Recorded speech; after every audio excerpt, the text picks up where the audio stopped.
Welcome everyone, Mark and Rochelle here, and we are so glad that you're joining us. This is probably the only service where we've invited you to join us not in person, but we are so glad that you're here online with us because we want to give our volunteers that have helped so faithfully over our Christmas Eve services, just give them a little bit of a rest. Yes, it's true. And I love that this morning we're gathering with people from all over the Bay Area, united from each of our campuses in one shared experience. For the next 30 minutes, we'll come together from different living rooms to reflect on and celebrate the past year while anticipating all that God has in store for the year ahead. I'm super excited, and we'd love for you to say hi and tell us where you're joining from. So if you could type that into the chat and let us know, and we're going to go ahead and kick off this service together.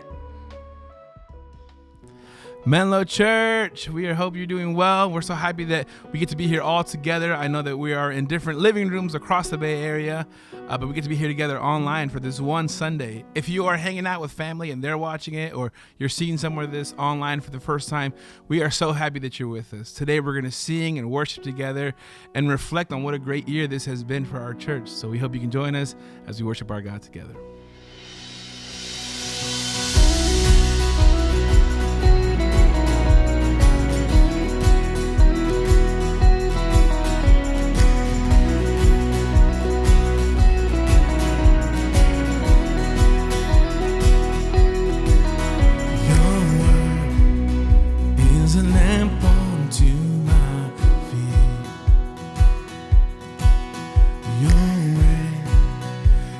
The only way for me. It's a narrow road that leads to life, but I wanna be on it. It's a narrow road, but the mercy is wide, 'cause you're good on your promise. I'll take you at your word. If you said it, I'll believe it. I've seen how good it works. If you started, you'll complete it. I'll take you at your word.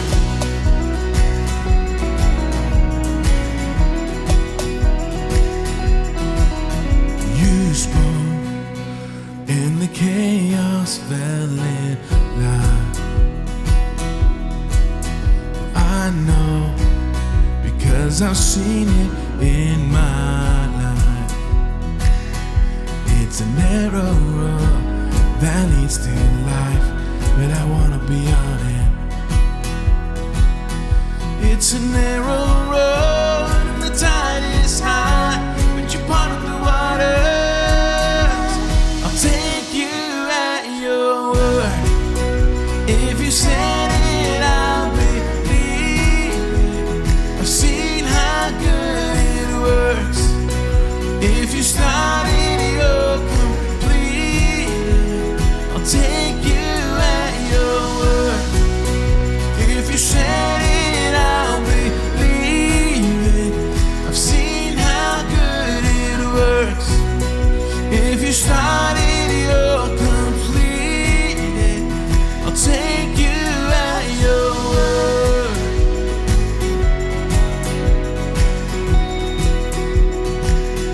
You're good on your promise.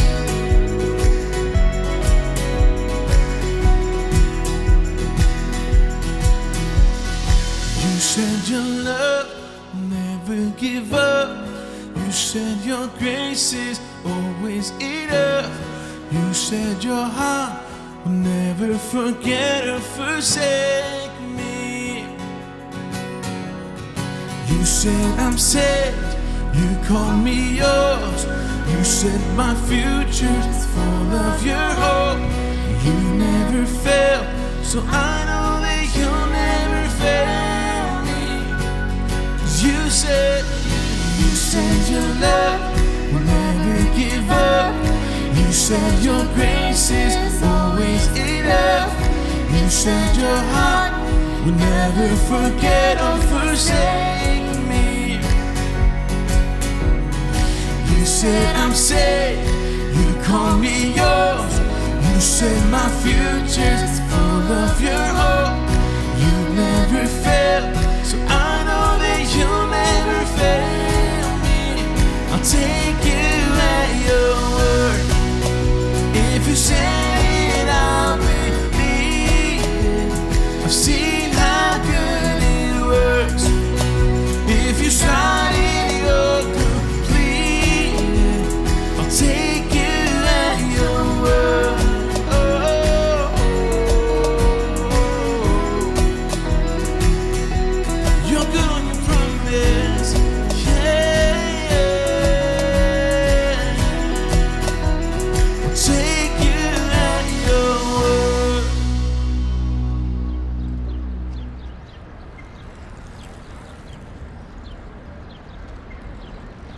Hey, Menlo Church, so glad to be with you as we continue our kind of unique year-end online service. I'm here with Chris and Yvonne today, and I am so excited for you to hear their story and a little bit of what God has been up to in their life. So first of all, thank you for letting us invade your home with a bunch of camera equipment. Really appreciate that.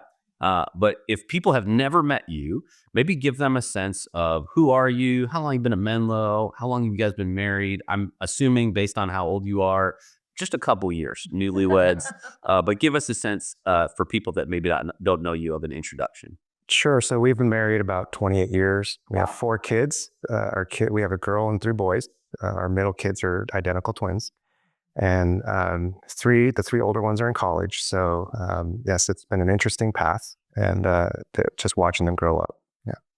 Obviously, you have 4 kids, 3 in college. Life and seasons and change over the course of the last few years have been wild for everybody. But maybe talk a little bit as you kind of think about this last season, maybe even this last year.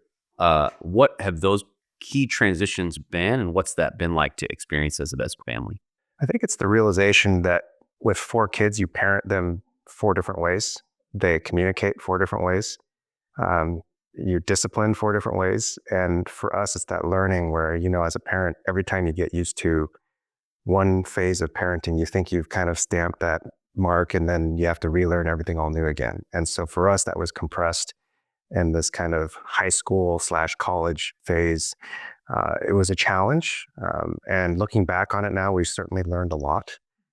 But God's blessed us along the way with somehow knowing the right things to say at the right time, even though while we're going through it, it just seemed like pure chaos or stress or whatever. Yvonne, how about for you as you think about, the season of parenting that you've been in, making some of those key transitions? What's that been like for you?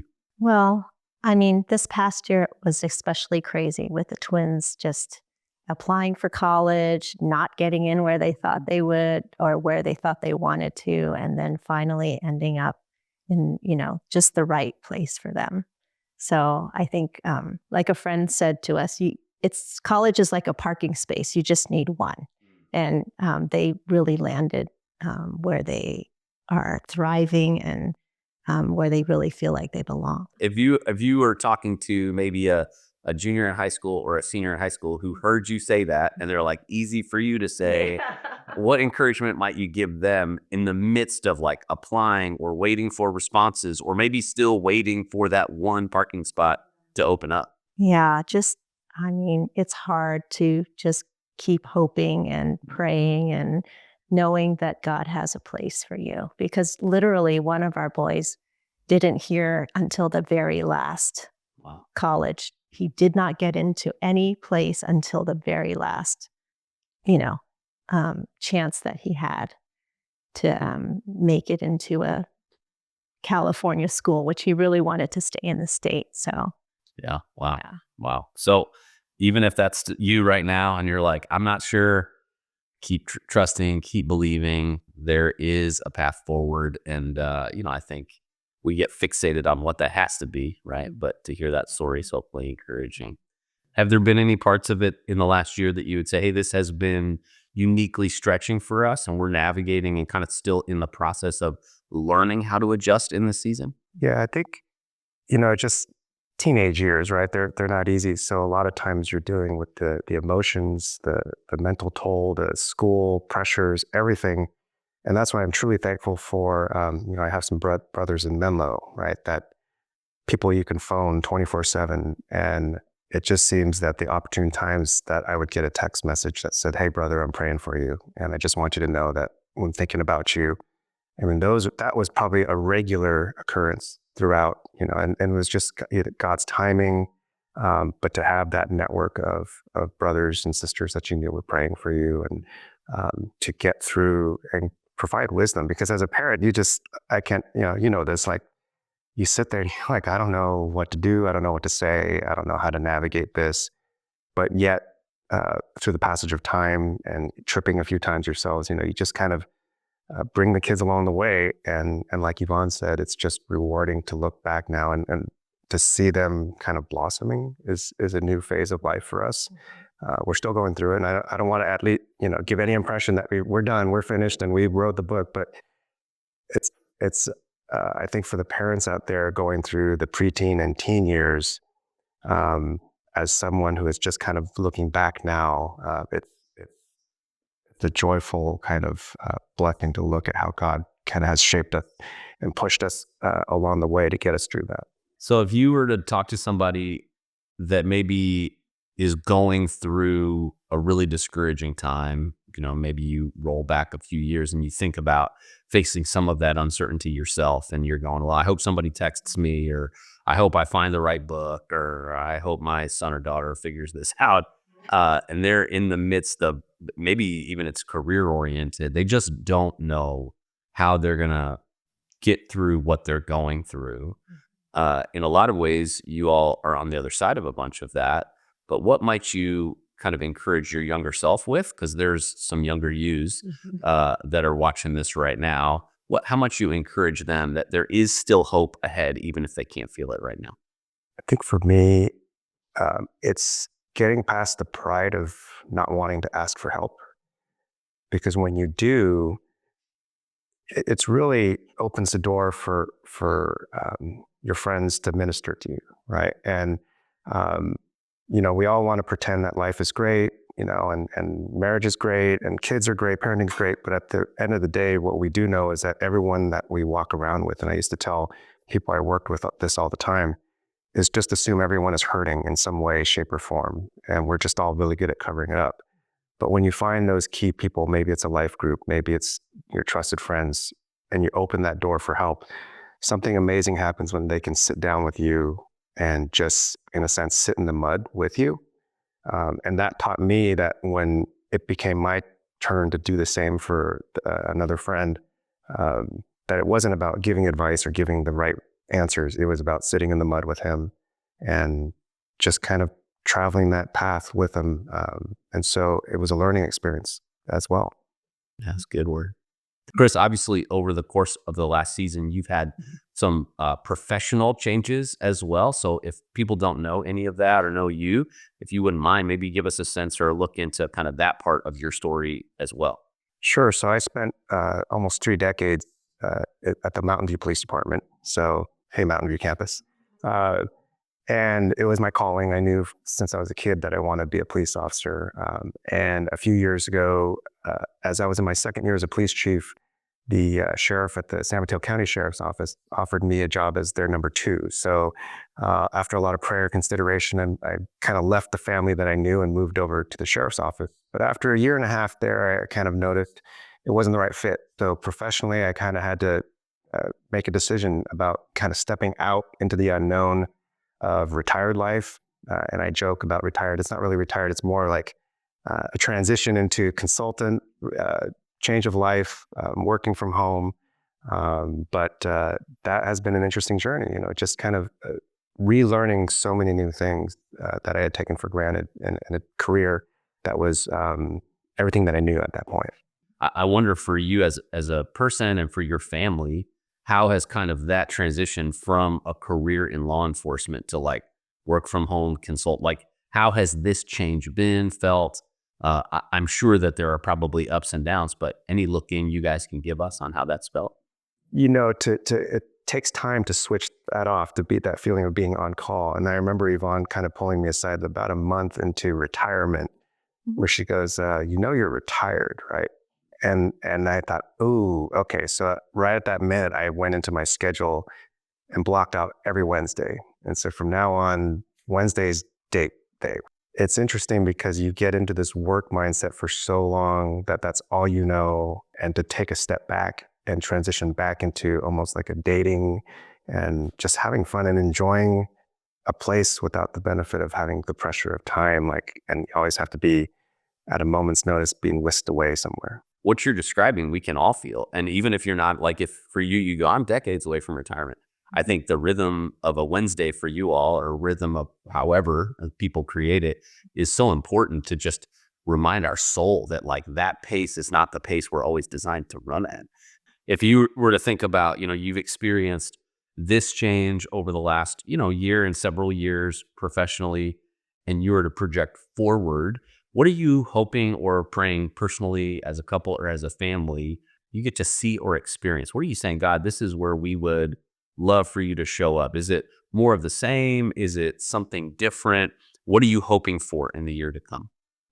You know, with parenting, you always hope that you've baked them just right, that they make the best decisions moving forward. And this is the phase of life where you feel like you can suggest, but you can't really command or order someone to make certain decisions. So for us right now, obviously, as 3 of the 4 kids are kind of right on that precipice of just going out there into the world, it's exciting. It's a little terrifying too, to just kind of, one of our kids is out in Texas for school. So he's had to grow up really fast, and we've seen it. Like, he just makes grown-up decisions. And,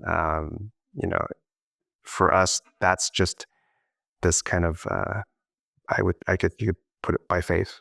I know one of them is considering a career in the Air Force and potentially law enforcement. So it sounds hypocritical for me to say, well, don't do it. yeah, it might be dangerous. But then that's where, you step back and go, well, if God's calling him to go, then that's the safest place he can be. Yeah, there have been so many changes, and I think that just makes us pray more. I mean, just knowing that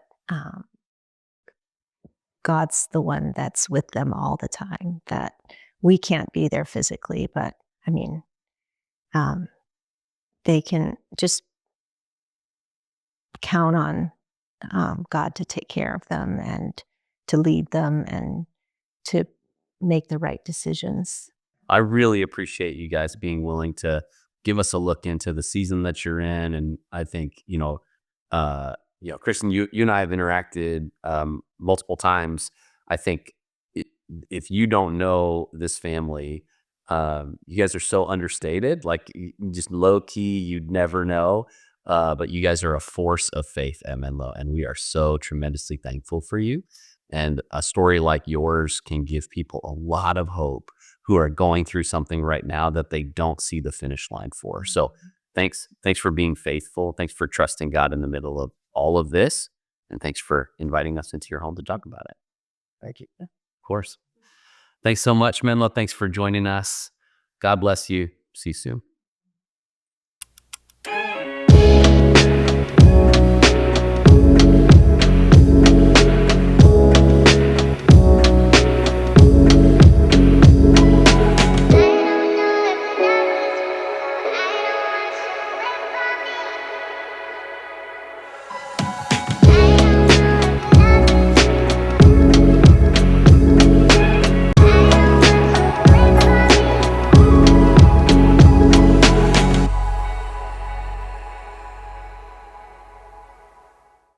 Well, hey, Menlo, so glad to be with you. Thanks for spending part of your weekend in this kind of unique church at home experience. I am here today with Rico and Ann Rosales, longtime Menlo Church family.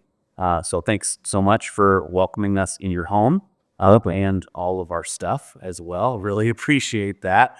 We're going to spend a little bit of time talking about, hey, like life and transition in real life examples. And so Ann and Rico are going to tell us a little bit about their story, and then I'm going to ask some follow-up questions. We'll just see where the conversation goes. So Ann, Rico, maybe give us a little bit of a sense of how long have you been at Menlo? Tell us about yourselves, as much or as little as you want. Pretend it's only a conversation with me. Forget that thousands of people are watching. No sweat. No problem. We've been in Menlo since 1988 when I came to business school at Stanford. And we came to Menlo Park because we needed a place that would take our dog. We couldn't live on campus, and we had great friends here who Rico knew from college, Peter and Deb Kilner, who let us stay with them and invited us to go to church with them. And we went, and we thought Menlo was kind of big, but then we started meeting some people who were other young couples, and we ended up staying, and we've been here all that time. Tell us a little bit, how long have you guys been married? Maybe even how did you meet? We've been married 36 years now, 38 years. Uh-oh. And we met when I was in law school and Ann was in college back east. And we've been in California, however, for 36 years. That's awesome. Well, if we were to sort of narrow the focus to the last year, Yeah.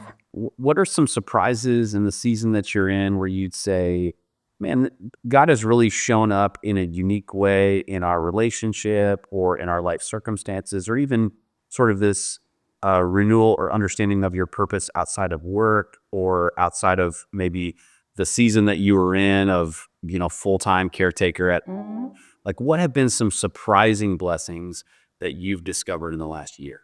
A surprising joy that I've had for this past year is being closer to two good friends of ours, Bob and Dottie King, ages 88 and 89, longtime members of the church. And I visit with Bob and Dottie pretty much every day. Yeah. And I've known Dottie since we were on session together over 30 years ago, and Bob has been my walking buddy for over 25 years.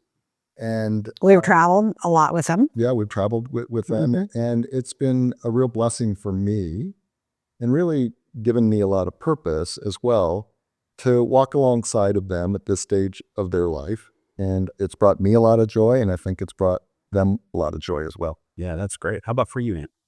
Well, continuing on this relationship theme with the older friends and the younger friends, I think one surprising thing that happened to us just recently was that our house was broken into while we were out of town the weekend after Thanksgiving. It was a very quick hit. They came in through a bedroom window. They stole our safe with all of my jewelry, inherited and otherwise, as well as all my costume jewelry, except for what, I had with me.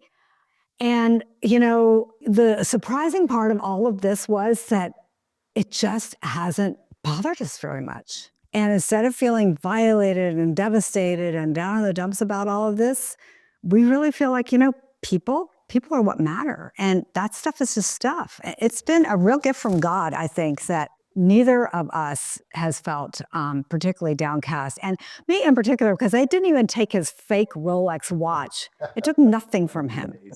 And but anyways, it's just been a very big surprise to us that this has not been a huge thing. I want to double click on that.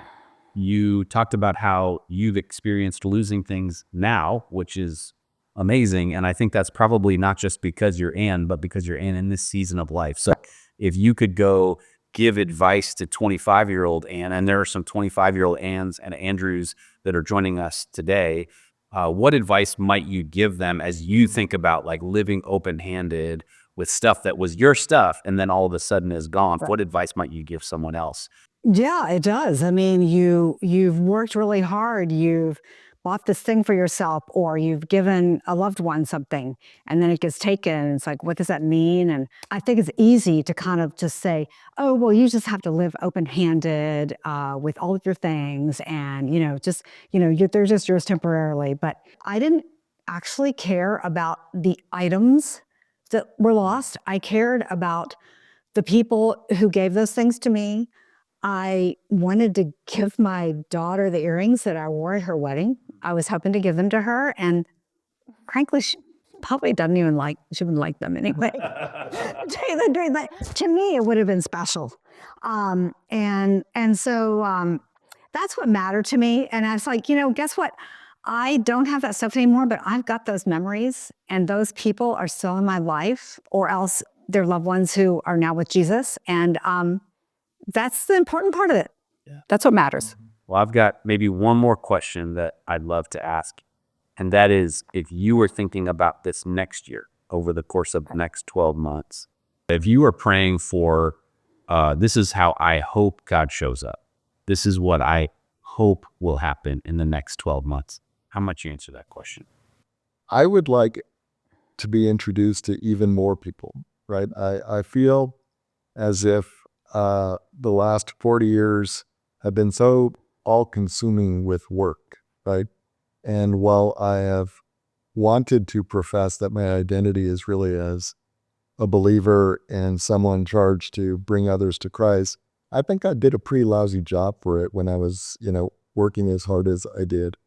And, when I think about the next 20 years, I'd like that to change, and starting with next year, and there being opportunities for me to come alongside people and if possible, to share the gospel with them. Yeah. Is this a good time for me to tell you that we put your cell phone number in?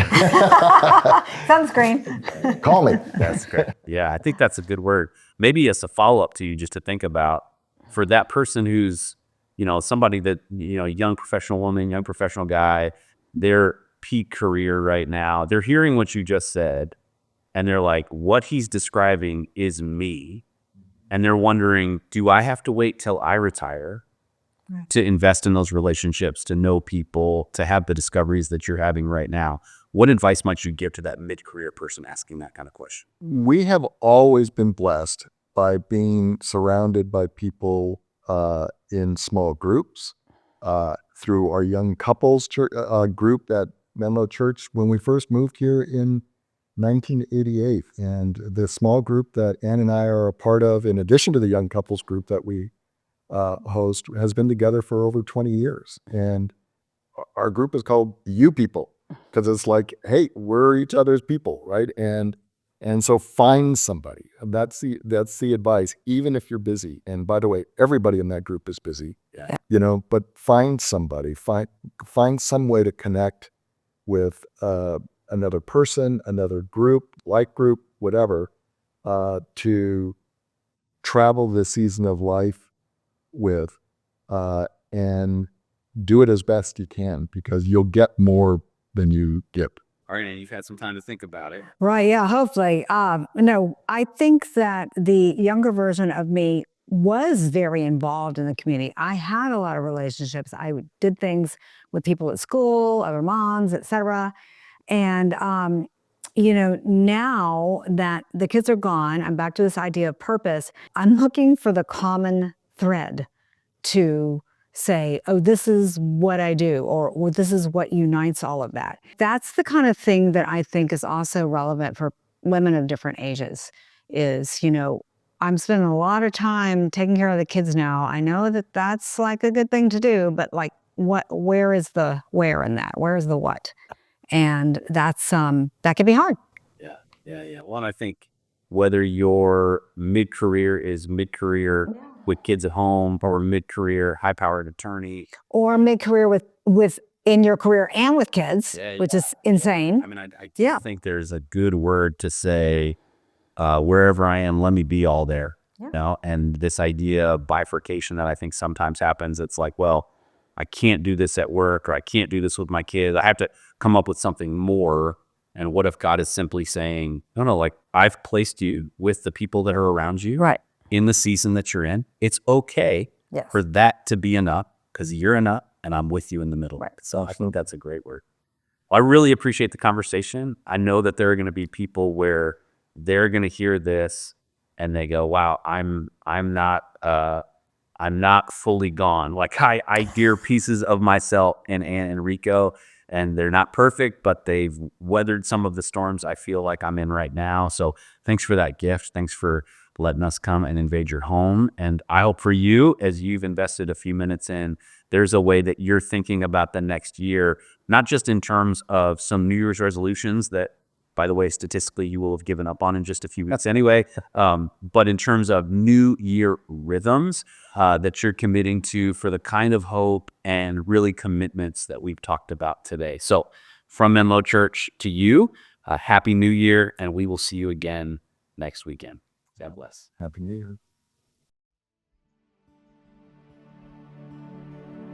Bless God in the sanctuary, bless God in the fields of plenty, bless God in the darkest valley. Every chance I get, I bless your name. Bless God when my hands are empty, bless God with the praise that cost me.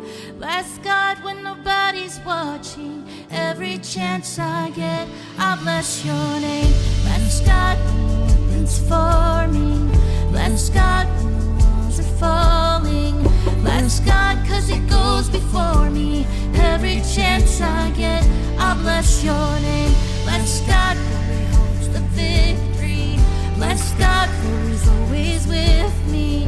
Bless God for He's always worthy. Every chance I get, I bless your name.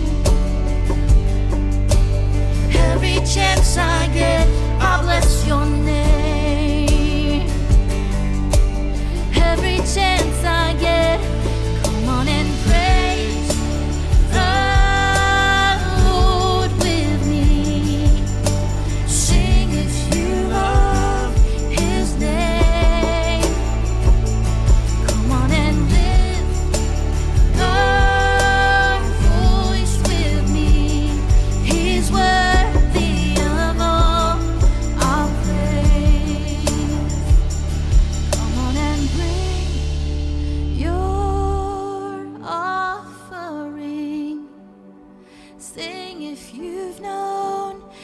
His grace.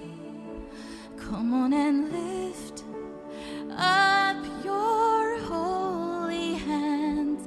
He is worthy of all our praise.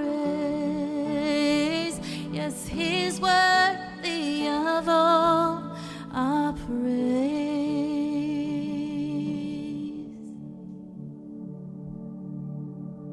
Thanks so much for joining us today. As we approach the close of this year, we've experienced a year full of emotions, challenges, joys. Thanks for being flexible this weekend as we give so many dedicated volunteers at Menlo Church a chance to breathe as we head into the new year together. Today, we're going to reflect on one of the most profound expressions of hope in the midst of despair found in the entire Bible, from the book of Lamentations. Lamentations is found in the Hebrew Scriptures, and it was written in the context of Jerusalem's destruction by the Babylonians. It's a book filled with grief, yet within the pain, there's a remarkable demonstration of God's enduring faithfulness. Chapter 3 is a personal lament, or an expression of pain, written by the prophet Jeremiah, expressing the deep human suffering, but also highlighting moments of divine compassion. Jeremiah is sometimes referred to as the weeping prophet because of his familiarity with pain in his life and the nation of Israel. Let's turn to Lamentations chapter 3 together. The steadfast love of the Lord never ceases. His mercies never come to an end. They are new every morning.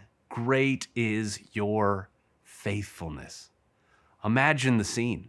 Jerusalem lies in ruins, the temple destroyed, the people scattered or enslaved. In the midst of this unthinkable suffering, Jeremiah finds hope, not in the immediate circumstances, but in the character of God. I want to highlight 4 aspects of God's character from these 2 verses alone to take with you into the new year. First, God's love. Despite the destruction, Jeremiah acknowledges that God's love has preserved them. Even when everything and everyone else fails, God's love does not.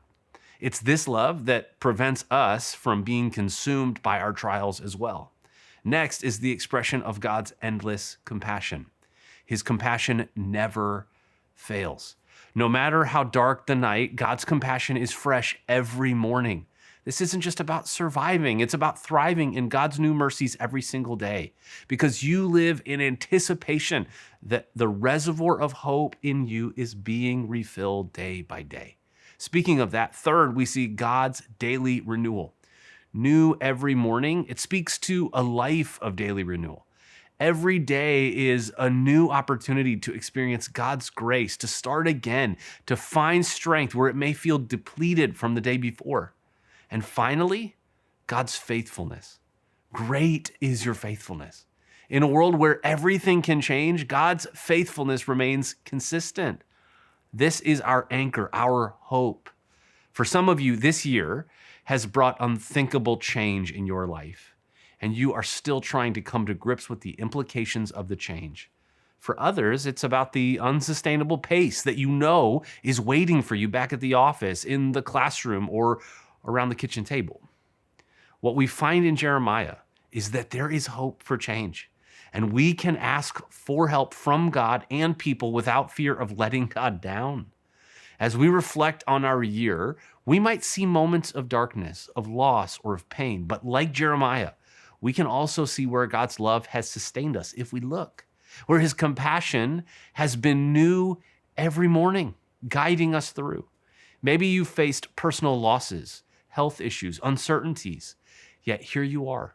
You made it, not consumed, because of the Lord's great love and kindness. This passage invites us to look beyond our immediate circumstances to the unchanging nature of God. A recent song illustrates an important idea that you might need new mercy, but it comes from the same God. In that song, Same God, there is a lyric that has stuck with me. The lyric says, "I'm calling on the God of Mary, whose favor rests upon the lowly. I know with you all things are possible." We just finished celebrating Christmas, and the same God that saw and used this young girl is still pursuing you today. Let's not forget that as we begin a new year together.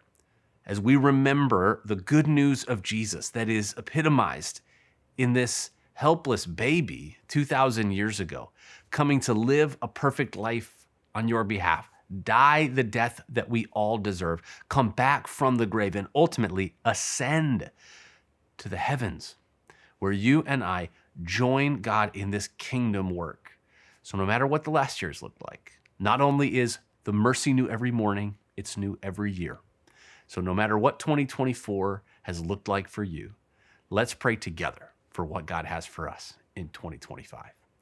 God, thank you so much. Thank you for the gift of the stories of people we got to sit with and so many more that they represent at Menlo. Thank you for the incredible hope that you have given us, that you are still working in us and through us. Would you help each one of us, God, to see and hear you in fresh ways in the coming days, to be able to understand what you are calling us to lean into, no matter what obstacles we see coming or what ones we don't. Help us to hang on to these ideas from the prophet Jeremiah, preserved for thousands of years, that 2025, God, would be the best year yet as we pursue you, no matter the circumstances. In Jesus' name we pray. Amen. Thanks so much, Menlo Church, and Happy New Year. Thanks so much for being with us today, and we hope that you had a meaningful time reminiscing on the ways that God had brought hope to us this past year through the work that he's done in Menlo Church.